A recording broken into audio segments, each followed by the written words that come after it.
Jeg var bare ude sammen med North Nature for at se, om vi kan hæve et af de mange fiskenet, der stadig ligger og fisker nede på bunden. Der er noget ved det der med, at havet er et spejl, ikke? Altså overfladen er et spejl, som det ser jo fint ud jo. Vi kan spejle os selv i det, det ser godt ud, det spejler himlen, det er blåt.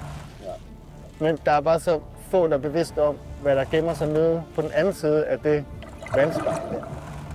Og der gemmer sig jo alle de største eventyr, og alle de vildeste dyr, og alt det mest fantastiske. Og så gemmer der sig også bare den der generationsskæld af dårlige vaner, og folk, der ikke vidste bedre. Og det er så det, som vi prøver at samle lidt op af.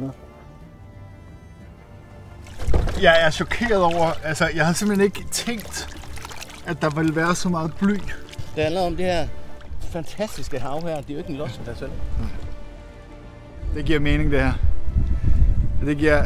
Det er så forholdsvis simpelt at hive sådan et net op.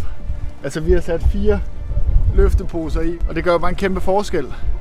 Fordi hver eneste net, der bliver fjernet, det er et net, der ikke står og fanger fisk og dykænder og marsvin.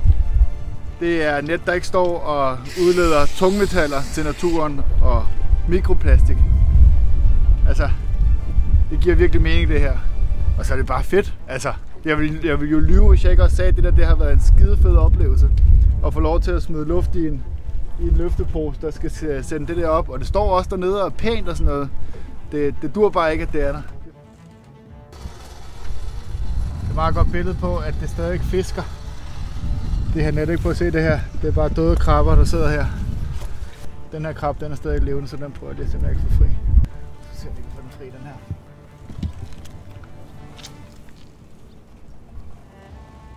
Et lille bid, Emil. Og du har selv været med til at hæve det. Hvad ligger der? 400 kilo bly i det her?